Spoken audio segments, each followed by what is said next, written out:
Whenever we see a new rig on the internet, especially something new that somebody that does YouTube or content creation is promoting, we always wonder, is it too good to be true? Does this thing really catch fish?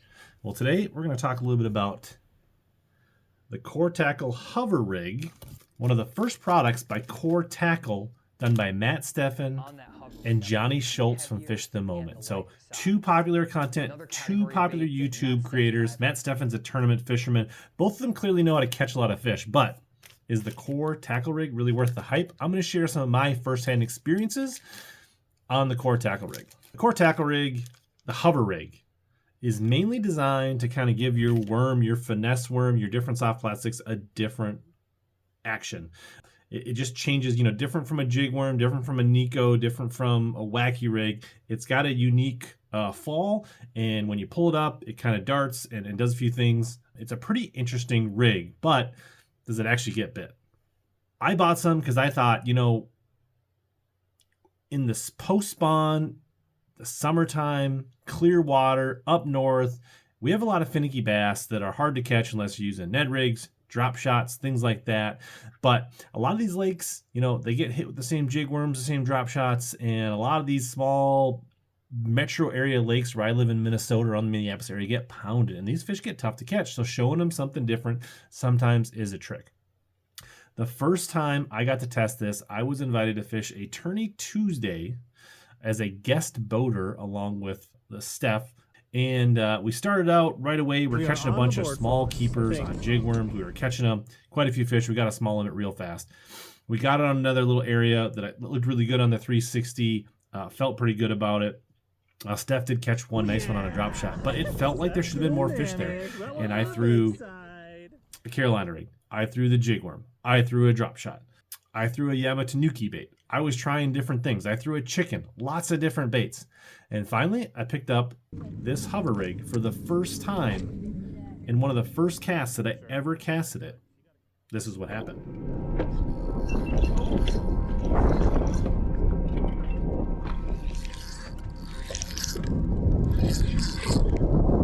It might be decent.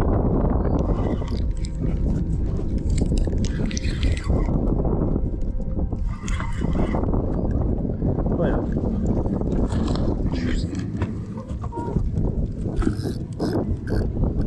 On the hover rig, my first fish on the hover rig. If we get him in, here we go. Nice. We're cooking with gas now. Little Core Tackle hover rig. Nice. Get finessey with them. You want to see if you can get that out of the net? I'll get this in the live well. We're knocking out 4 P's. So on a hunch, I had this rigged up for Tourney Tuesday because I knew this lake was super tough, super pressured, and bites would be a premium to catch a big bite. And I wanted to show something different, and it quickly proved beneficial right out of the gate. But one fish, is that a fluke? Just a few casts later, on a Zoom Magnum finesse worm, another big bite.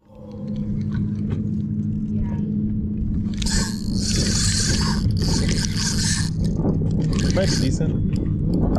Can't tell. Oh, yes, that's a big one. Take our time. We do not need them jumping like that.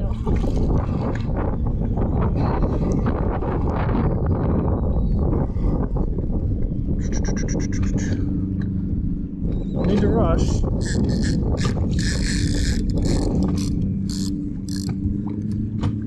Actually, there's a clump of weeds out in front of us, so cast it out there.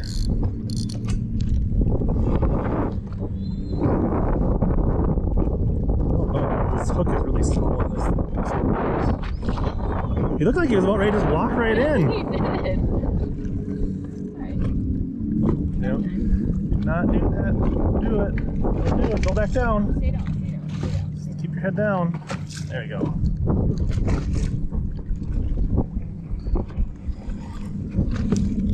Nope.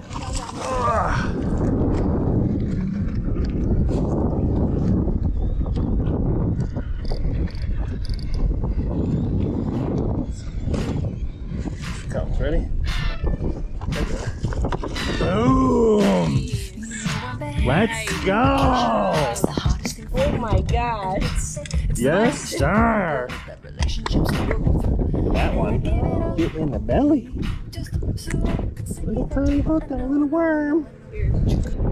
Using this one for baits. Big side. Dropping baits.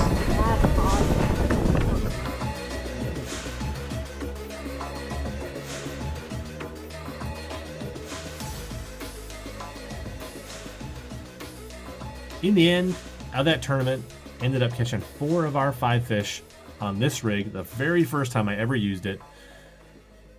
We got second place, we got big bass of the event. Maybe if I would have picked up a little sooner, we could have won it.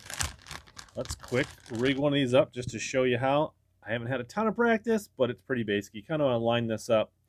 So that is going to sit just inside that nose. You're going to come in from the side that you want that hook. I like to have this worm a little bit of flat side. You're going to come in and you are just going to try to get that as straight as possible.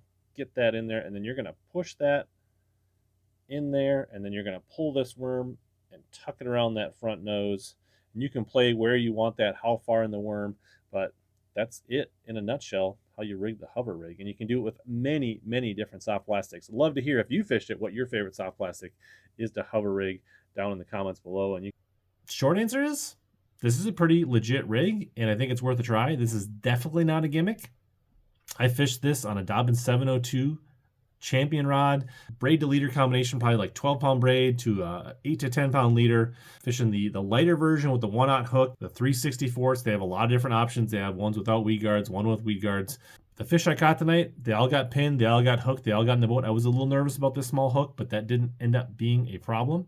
I need to fish this more this summer in more unique situations. Try it more with maybe front-facing sonar or with not, but this definitely is something worth adding to your tackle box and to your arsenal.